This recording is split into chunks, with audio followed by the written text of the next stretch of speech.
Derek here from Pacific Coast Auto, and I'm here to answer your questions from the internets. Feel free to post a question in the comments section, and I will get to it next week if we've got enough time. Now, because this is the second question cast of 2016, and there was a little break in between them there, we had a huge amount of questions coming in. I guess everyone was excited to finally ask questions again after about a month off or so. And so, I didn't have enough time to answer most of the questions. So if you asked a question and you really want an answer and we didn't get to your question, then please go ahead and ask that question again. So without further ado, here we go.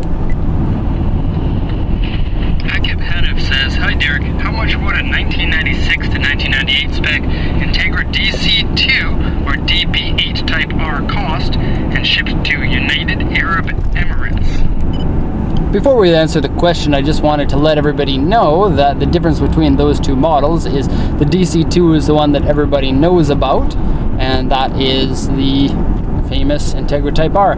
The DB8 is a four-door version of the same car, and the four-door version actually has a slightly longer wheelbase and has enough room to put your kids in the back. And so it is quite a unique vehicle for people who are not familiar with seeing the four-door version of that car. If I were to get one of the two, I'd go for the four-door, even though, technically it's heavier and would be slower. It's still cool to have a four-door version of the Type R. Okay, so answering the question, how much does it cost? And the other question was to import it to the UAE. The first part of the question is easy. You can't send those cars to UAE and have them street registered because those cars only come in right-hand drive here in Japan.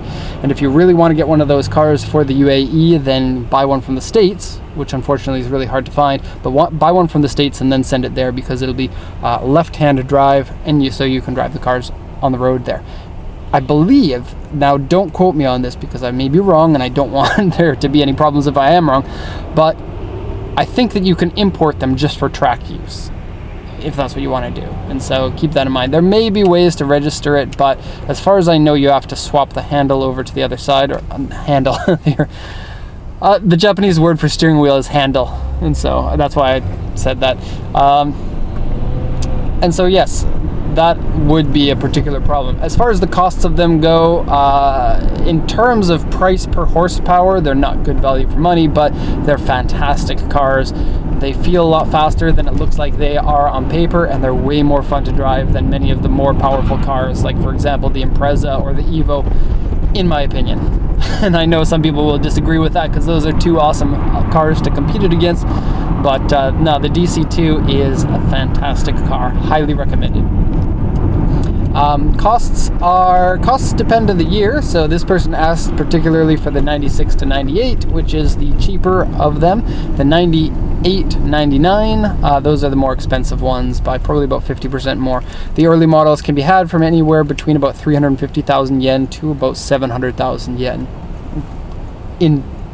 That is for today. Prices will change over time. Xavier Gonzalez, Grunge Memories, says, "You look like Kurt Cobain." Thank you very much. I really appreciate that, and especially coming from someone whose YouTube channel is Grunge Memories, because that makes me think that you probably care about grunge music. And if you don't know about grunge music, you probably know about Nirvana, and that was music that was popular when I was in middle school and in high school. So it continued to be popular after Kurt Cobain's unfortunate death, but he's left a lot of music that I can definitely relate to. A lot of people really appreciate the music that was playing when they were in high school, and so I'm a pretty big fan of that. When I was in junior high school, I had the whole Kurt Cobain hair down to the shoulders kind of thing. And I mentioned in my other video, I think 2 videos ago, that I was late to hit puberty, so a lot of people thought that I was actually a girl, and so I was really disappointed because I was trying to be as cool as Kurt Cobain, and he's a pretty handsome guy, and I just, I couldn't pull it off. Gabe Kless says, "When will we be able to see a video of your Honda van?" I think there's more to that question, but let me just answer that. I don't know. I'm going to be continuously busy for the next few months, extremely busy, and I have to apologize to the person who's watching this video. If you are watching this video, somebody said that they're here in Japan, they want to meet me, and normally that wouldn't be a problem, but I'm just too busy to meet people just for socializing at the moment. Even if you're coming to Japan to come buy a car, right now is a bad time because it's just over 2 weeks before the new office opens, and I've got mountains of things to do right now. So sorry to that person. The van video, though, I'm thinking about this. For the new channel, Drive Japan, a link in the description maybe, I don't know. Anyways, for the new channel, we want to be able to get videos that are aesthetically pleasing, and it's not easy to do that without experience. And none of the guys that are working for me have an awful lot of experience producing high-end content. I did have somewhere in the back of my mind where I can make a review of the van where we actually put some time into it and do multiple camera takes and drive along and scripted review. I don't know if I'm going to do that or not, but I think that would be a pretty funny thing to do, to review a van as if you were reviewing a sports car when it's not. So I don't know. If you think that that's a good idea, you can post it in the comments and tell me to do it. I might not. I'm not sure. I'm just curious. Second question. Do Japanese people get angry if you ever bring up events like World War II? This is an interesting question today because one of the cars that I reviewed had a swastika sticker on it, and I posted it on Facebook, and so you can see on our company Facebook page. What is wrong with people? My goodness, that is unbelievable if somebody would have a swastika sticker on their car, especially if you're in Japan, because you know, the USA and Japan were not exactly on the same side of that war. Now, when it comes to people talking about that, for one, I don't bring that up very often, so I don't have an awful lot of experience when it comes to asking people. You know, when I meet somebody, I'm not like, hey, yeah, so what do you think about the fact that, you know, you guys lost in a pretty major world event? And yeah, not kind of I would assume a touchy subject. I think that Japan as a country has moved on an awful lot since then, and I think that now this is sorry about that. I think that this is kind of a similar thing as if you mentioned the same thing in Germany. The current generation is so far removed from the events that happened then that it's difficult to relate to it, and it just seems like a piece of history. In maybe the same way that white people in the USA can feel about moving into the country, killing everybody and taking over. And so I'm not sure. It's going to be one of those questions where I softball answer. I don't really know. Abraham Garcia says, can't wait for the new channel. That one I just put in as kind of like a little prop to the new channel, a little plug, so check it out. Muhammad Ahmed says, hey man, nice channel. I was wondering how much it would cost to get a decent Skyline GTR, and do you import to the UK? This person didn't say which generation of GTR of the 5 generations. Most likely the most recent 3, because that's what everybody is talking about usually. I can say prices right now, but the prices change continuously over time, and so this won't be valid after about 6 months or a year after this. But at the moment, if you can import the R32s into the USA, then your price is about 1.4 to 2 million yen. If they are not quite importable yet, they are about 1 million to 1.6 million. R33s are about the same price as R32s. The late model versions, which I believe is after 1998, 1997, I don't know when the changeover was, they cost about 30 to 40% more than the early models for the R33, and the R34s are really expensive. You're looking at least 2.5 million and up to 4 million for standard ones, and then more for V-Spec 2 or a NER, any of those rare ones. Cost to ship to the UK is pretty cheap. It's about 110,000 yen, and then import tax is rather high there. I don't know the exact number. I've got it in the office. Unfortunately, I'm not in the office right now. Jake Lorson says,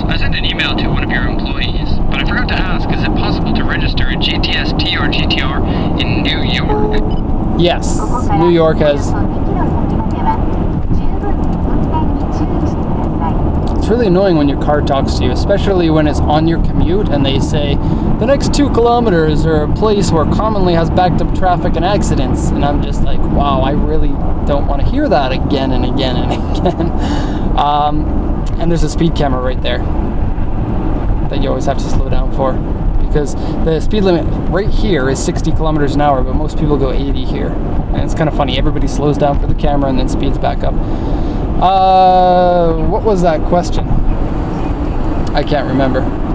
Darn it. Got distracted there. Just going to take a second to see if I can remember that.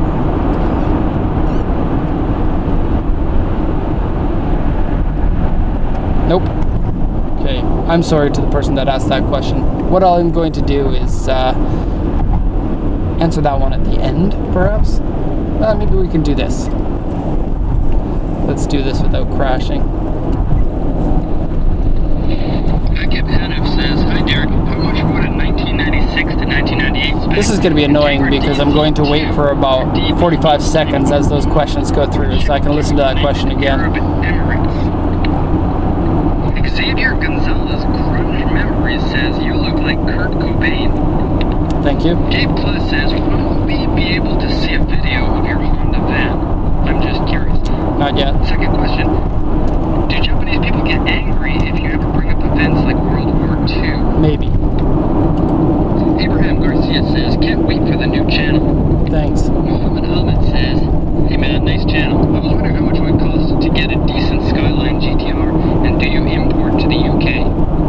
Yes. Jake Lorson says, I sent an email to one of your employees, but I forgot to ask, is it possible to register a GTST or GTR in New York? Have you had experience with this?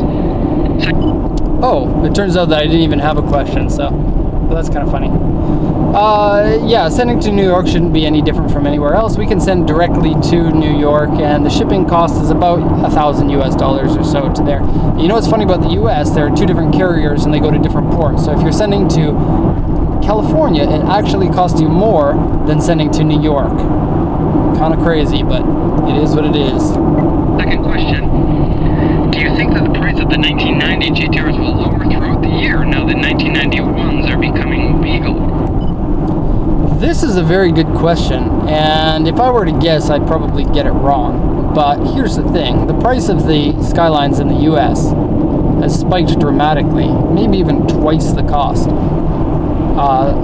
as soon as they became 25 years old. And that's why you can get one that's 1989, 1990 is way more expensive than one that's, for example, 1992, 1993, 1994. The price in the Japanese market went up at the same time too, because this changes the dynamic here. But as they become more popular, there will be a different ratio of demand to supply, and so it will change the prices. The thing is, I just don't know how much the demand of them is going to go up. It still seems at this moment that we're at the stage where more and more and more people are finding out about the Skyline for the first time. And I know that sounds crazy to people who've known about the Skyline for a long time, but there are literally hundreds of thousands of people in the US who are into cars that don't know about the Skyline GTR and may be interested in one in the future. And so I believe that throughout the entire life of the R32, it's going to be in higher demand for the ones that are importable to the US. We may see a little bit of a leveling off of the price, but I don't expect that to come anytime in the next couple of years at least. And I kind of have a feeling like the US price and the Japanese price are going to eventually get right on the same amount, even before all of them become 25 years old, because that car is a very special car here in Japan too, and has a very big demand for the Japanese market. Durian Spencer says, Derek, for the GTR in California, it is possible to register the BNR 32, 1990 and 1989. However, what makes it difficult is the fact that it has to be converted to California emission system by way of a BAR shop that does the conversion. This process is what discourages the particular import due to the high cost of this procedure, which does not guarantee that the car will pass smog. But like you said, people will always find a way around the system. No, I don't have a question to answer there. I just wanted to put that up because it seems like really good information, and I wanted to thank the person that had sent that in to us.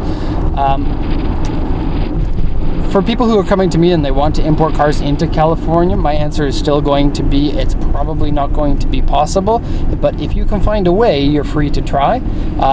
If you want to import a car into California, the nice thing though is you can import the car. If you run into some sort of problems and you can't get the car registered, then you still have a valuable vehicle that you can sell for more than you bought it for in the rest of the US. And so there is some risk there, but there's less risk than, for example, if you were importing to an entire country where the laws are the same throughout the entire country.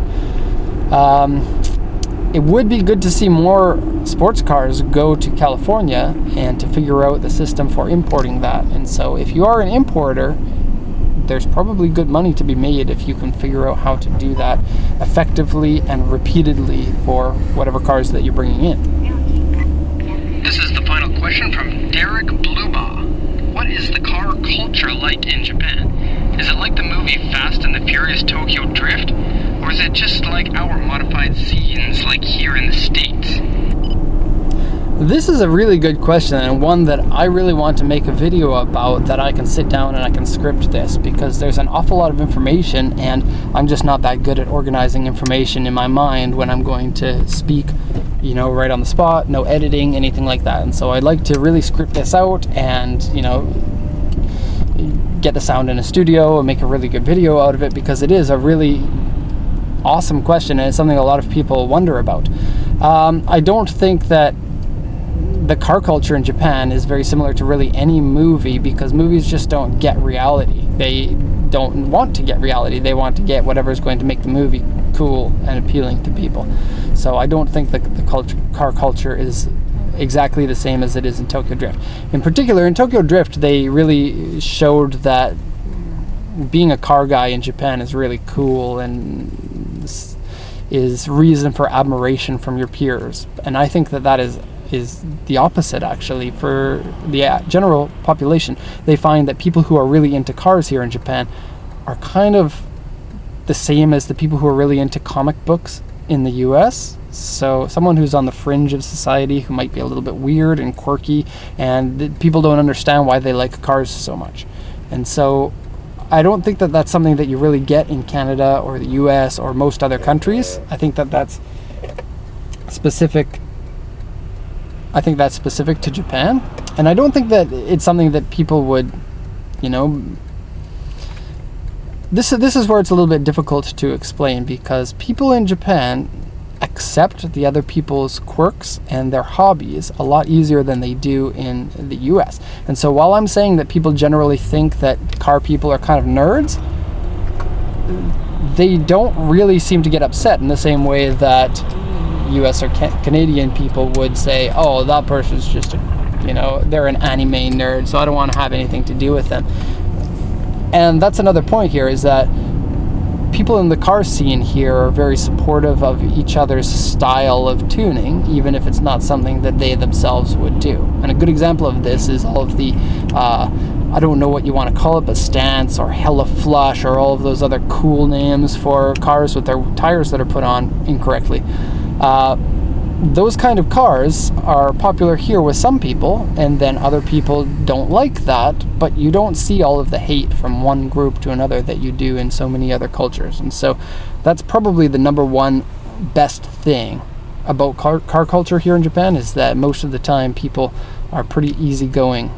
And that's why we see so many crazy things, is because people don't fear the rejection that you see so much outside of Japan. So, yeah. Okay, so that's going to be it. If you've got questions, put them in the comments section. I hope you enjoyed this cast, and I hope you enjoy every one of these casts that come weekly. Let me know if you have something that you want to mention about the video, because this is, I think, the second or third video with a new camera and a new mic setup. And this one, actually, the last two, I put them on continuous autofocus, so every once in a while my face would get blurry. This one's just on one focus, so it's focusing on my face.